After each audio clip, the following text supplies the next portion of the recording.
Welcome everyone to today's webinar, A Return to Stability, How to Safeguard Elective Procedure Volumes in 2021. On behalf of Becker's Healthcare, thank you for joining us today.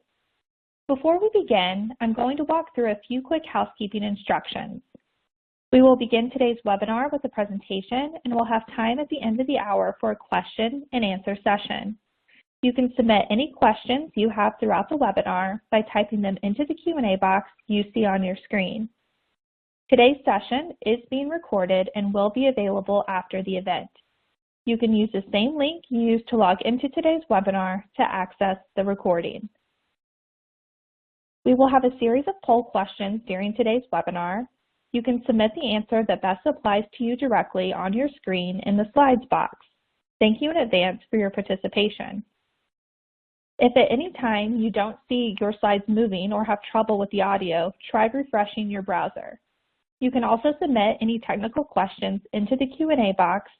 We are here to help. With that, I am pleased to welcome today's speakers. Desiree Paoli is a Senior Solution Marketing Manager for Interlace Health, and Ellie Silver is a Solution Architect for Interlace Health. Desiree and Ellie, thank you for being here today. Desiree, I'll now turn the floor over to you. Thank you, Ayla. And thanks again, everyone, for joining today. We're excited to dig into this topic with you. First, we're going to look at the 2020 timeline and the impacts on non-urgent and elective procedures and process. Second, we'll share some tips and tactics to manage the surgery backlog. And then finally, we want to talk about how hindsight is always 20/20.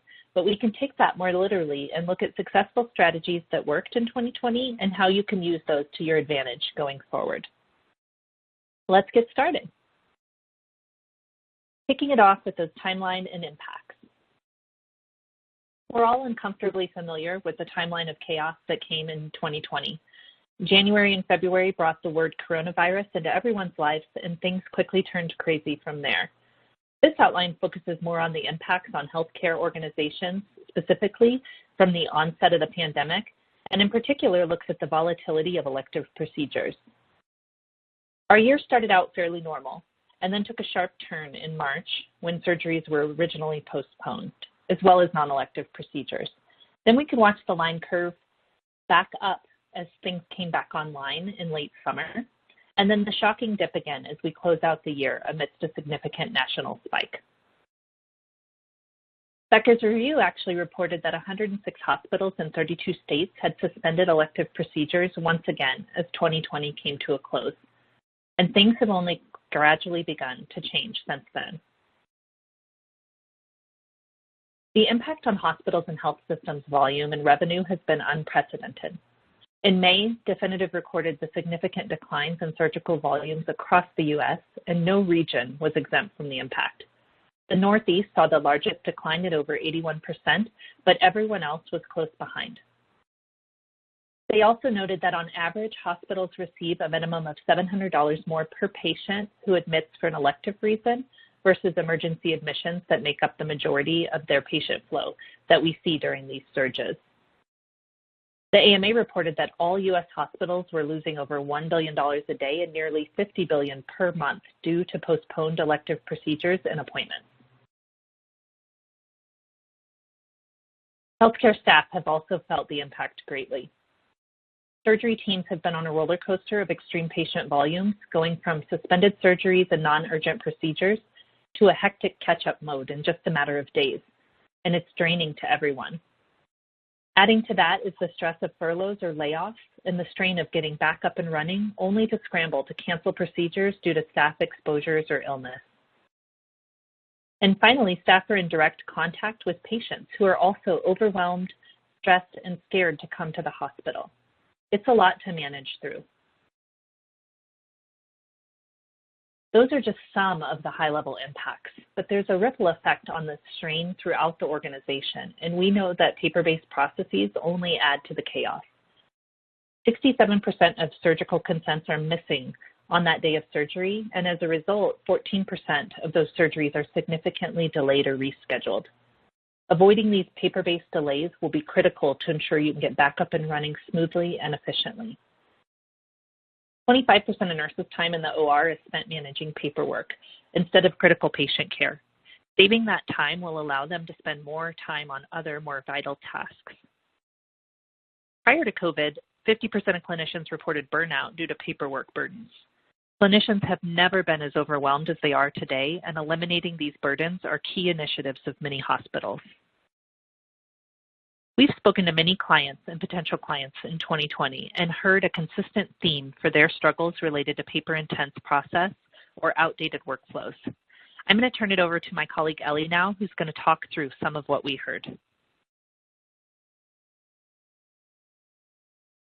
Thank you, Desiree.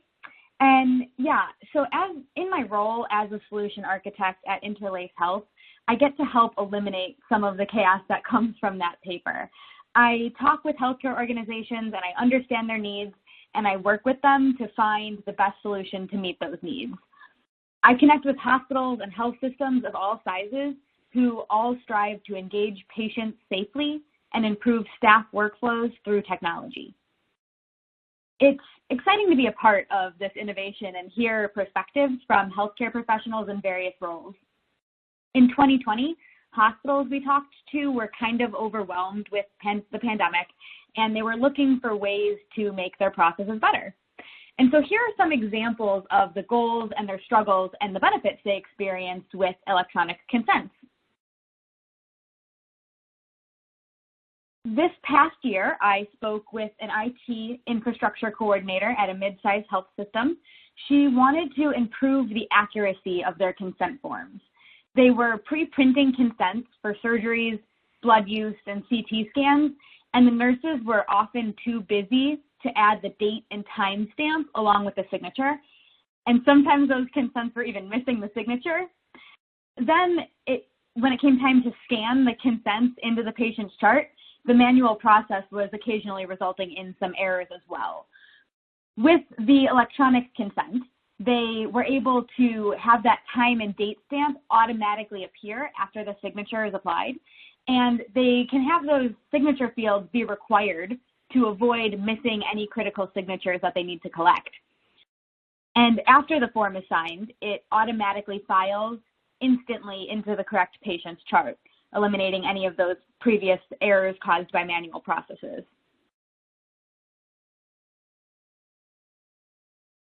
At a large university medical center, the director of HIM was experiencing a similar issue. He wanted to standardize their consent process across all of their locations and add more automation to make it easier for the staff. Because of their various processes being on paper, there was no integration with their EHR, and this occasionally caused them to fail to meet regulatory guidelines. Using electronic consent, they are able to make sure that their care team is always using the most up-to-date version of their form, and they experience seamless integration with their EHR and the added benefit of eliminating paper.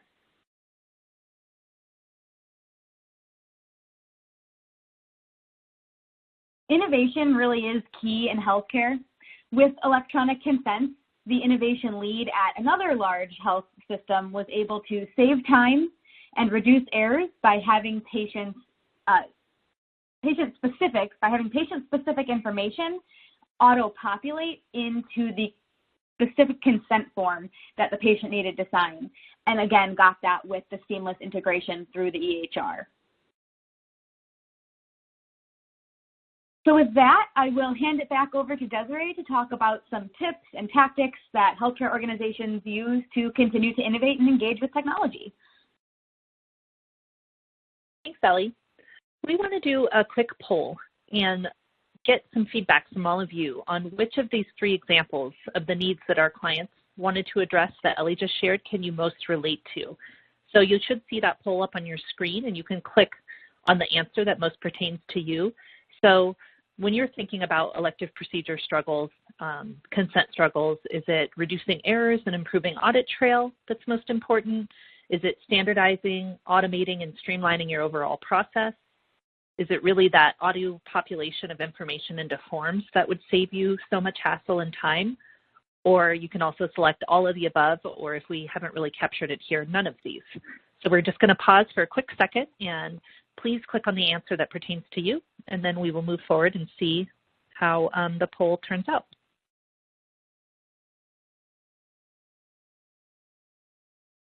All right. Let's see what you all most relate to. Looks like a combination of all of the above, and then that standardizing, automating, and streamlining, which I totally get. Having those fixed processes without any hurdles or gaps or bumps really is key priority of everyone. All right, so let's jump into those tips and tactics. We've level set on what those biggest challenges are, so let's talk about what we can do to move forward. Elective surgeries may be paused now for many areas, but they are slowly coming back as COVID numbers go down, and you want to be ready. The advisory board shared a blog from 2020 with 6 ways that CSOs got ready to restart elective procedures after the first surge last year. Let's talk about a few of those. So first, planning your phased approach to restarting scheduled procedures. Work out a few different scenarios and prepare to be nimble. Have all of those ready to execute, at a moment's notice. Engage your surgeons and referring physicians, not just to contribute to the planning, but to ensure that you have a solid communication process in place with those providers when you go back online. Partner with local ASCs. I know that they are competitors in some areas, but in some cases they may be able to help with space constraints and really take a community approach to getting those critical surgeries back online quickly. Rebuild trust with your patients about safety. This is going to be an ongoing process for years to come, but don't wait to start that work. Let your patients know that when they can come back in, it will be safe to do so. Strengthen your in-house testing abilities and your process to pre-screen those surgery patients in any ways they can. Most places, we know you've been working on this for a year now, you've got those strategies in place, but do you see any little gaps? Do you see any ways to improve that process and make it more efficient? And then create your strategy for service rationalization when and where it's appropriate. The COVID-19 pandemic has changed the world forever, and the healthcare industry is at the forefront of those pivots. There is no going back, and building strategies around the old way will not move you forward. Low-touch or no-touch communication options are needed everywhere possible. Paper is cumbersome, and it requires in-person or low-tech interactions that don't satisfy the needs of the patient and forces increased physical touchpoints that really aren't necessary. Mobile devices are preferred for online interactions with your patients as much as possible. And we know telehealth is the future. It's here now, and your systems and workflows need to support the new telehealth infrastructures that you built in 2020. So prioritizing those adjacent strategies to really enhance your telehealth offering will be key. Make sure that you're thinking of digital first as much as possible. Embrace it. Staff and patients have embraced it, and they don't want to turn back. We used to hear often from many of our clients that they put off going digital in certain areas for fear of change, concerns about getting clinician adoption, or budget constraints. But as we saw last year, it can happen quickly, and the benefits and time savings by going digital far outweigh those concerns. Digitizing your informed consent process is just one way to ensure that patients have a fully digital experience. The benefits of eliminating paper in this area alone are getting instant patient identification with the scan of an armband. You can access them from anywhere, on a tablet, a desktop, or a mobile phone. You get enhanced education opportunities, easily pushing links or videos to patients while they review their consent form on a tablet. We've seen higher patient engagement. Communicating with your patients in their preferred method has proven to increase their understanding and retention of the information. Prompt review and action happens with a digital approach. There's no delays in tracking down those paper forms. Also, you get instant archiving and compliance. You hit submit and your paperwork is all done for you. Another area that can help you streamline surgeries is managing your consent process from the back end. We often start with our clients by helping them build a robust content library for their consents. We help many organizations Centralize their consent templates into one location that the entire organization can access. And it has the most up-to-date content, so everyone knows that they're using the right forms. We can also use pre-vetted content as a starting point or provide a client with templates and content outlines that follow industry best practice. The digital process doesn't just improve the clinician and the patient's experience, but it can also make life easier for the administrator who has to manage all the forms and content behind the scenes. Allow those digital features to improve the experience for everyone.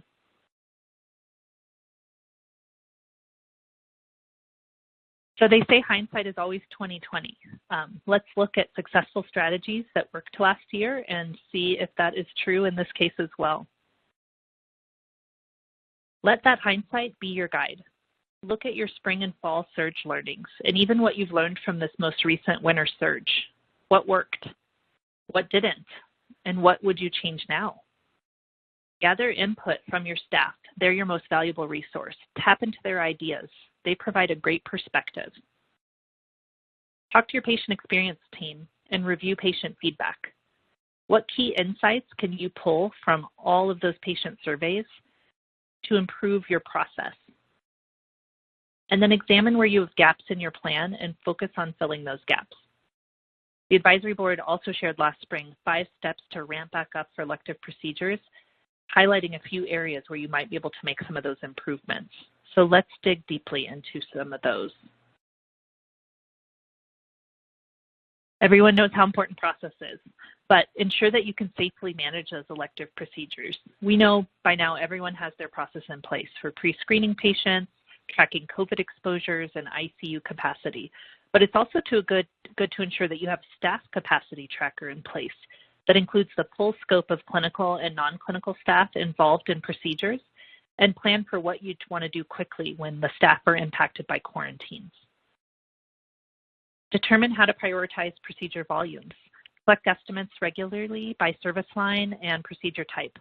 And then create your own principles to guide your own prioritization, be that based on clinical acuity, strategic plan alignment, contribution margin, or even competitive advantage.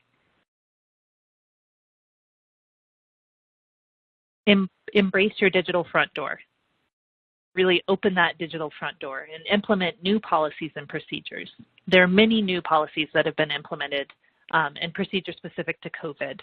CMS guidelines, test and vaccine availabilities, but the key to getting effective workflows in place is to manage all of this through a digital-first approach. Let that technology do the bulk of the work for you and eliminate the opportunity for human error and strain on your resources.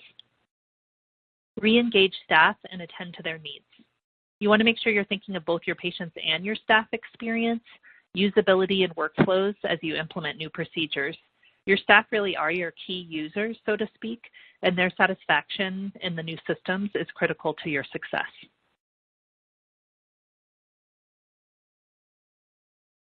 Communicate early and often. Work on your external communication plan. I'm sure you've already built one, but how can you improve that? Anticipate frequently asked questions and craft your talking points. And this is an ongoing process that you're going to need to update frequently. Determine a process to proactively push education out to your patients.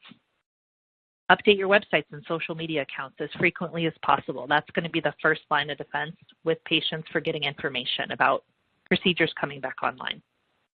And then identify your communication resources and the process to push that information out quickly. So we're going to pause and do another poll. What are your organization's top priorities related to elective procedures in 2021? I've talked about a little bit of them, but I've listed out 4 here. Is it finding an electronic consent vendor? Is it establishing remote consenting capabilities? If you're doing some of those pre-op appointments during telehealth appointments, are you in need of a remote consenting capability to capture that signature? Eliminating missing consents on the day of surgery. I talked about how much of a struggle that is from some organizations. Maybe that's your top priority. Or reducing resources dedicated to informed consents, whether that's paper, toner, or just actual staff time.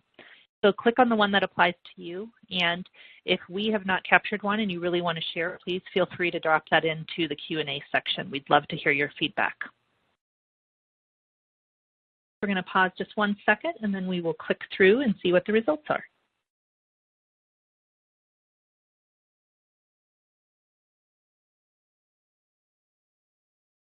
All right, it looks like eliminating missing consents on the day of surgery is, like we showed, such a huge impact. And we know that that doesn't just impact staff, patient frustration, but it also has a really big impact on your bottom line. Those delays can really add up. A minute in the OR, can be anywhere between $40 and $60. And so eliminating those delays because of paper, we know how critical that is. So how can we help address some of those issues that we just talked about, in particular, eliminating missing consents? Our informed consent solution is just one way that we can help you prepare for the return of elective procedures and meet those digital first needs of your patients and staff, because electronic informed consents really provide a seamless integration into your existing workflows. It allows your clinicians to gather an electronic signature from the patient at the bedside, during an appointment, or even remotely, and it's easier and more accurate than paper. We reduce staff process burdens by assigning forms based on EHR messaging and pre-populating the forms with the patient demographics and procedure-specific information. Then we can make that form instantly available to the entire care team, anywhere, anytime, and on any device. This improves that process for everyone. And then once signed, those forms are time and date stamped and instantly archived. So there's zero risk of them getting lost or misplaced, which tackles that top voted piece on the last slide, which is making sure those consents are there on the day of surgery. Singing River Health is one of our clients who was able to utilize our consent during the chaos of 2020. They've shared some of their biggest benefits of the solution with us, and I'd like to share those with you. They really enjoyed the ability to easily automate and digitize the process of informed consent, centralizing forms management into one place. They created customized consent forms and a seamless integration with their EHR, Epic. All that data just automatically pulled in from Epic, and those forms were assigned to the patient. The ability to complete forms at the bedside on a tablet was essential, and they called it a game changer. Both the patient and the provider signed the forms right there at the bedside together, and it's instantly archived before the surgeon has even left the room. With the end users being namely clinicians, usability and adoption were key factors in their choice to partner with us. Their staff were originally hesitant to embrace the process change. Change is hard for everyone, as we know, but after their first user training, they could see the benefits to their daily workflow, and they quickly became some of the biggest proponents for the system. Since going live with Interlace Health, Singing River reports an estimated time savings of over 500 hours annually that were previously spent prepping and scanning informed consent forms. And they've also tracked that over 10,000 digital forms were completed.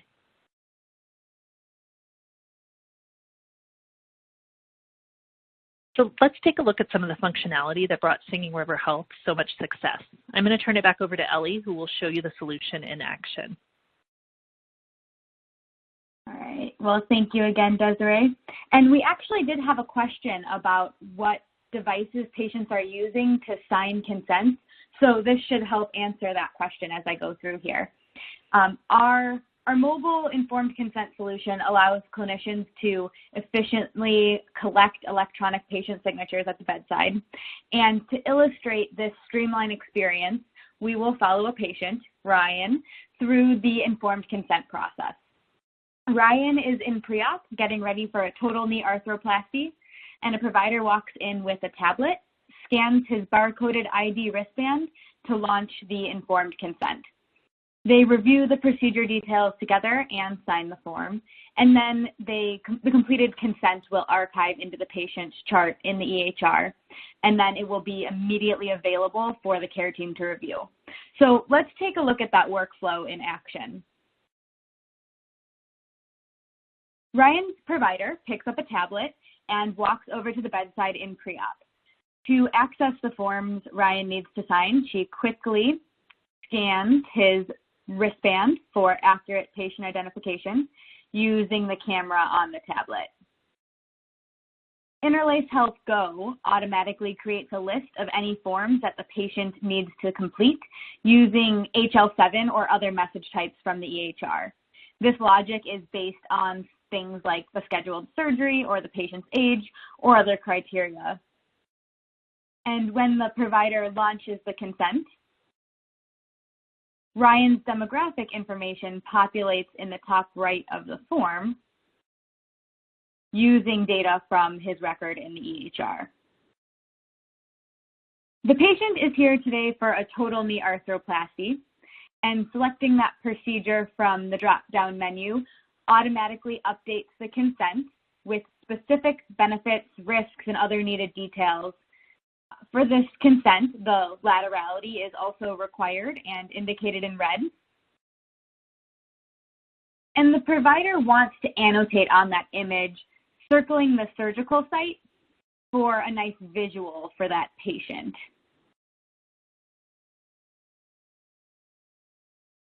When Ryan feels comfortable, he can easily sign using his finger or a stylus on the touchscreen of the tablet. And the provider will apply her signature the same way. After they sign, the form automatically inserts the date and time stamp below the signatures.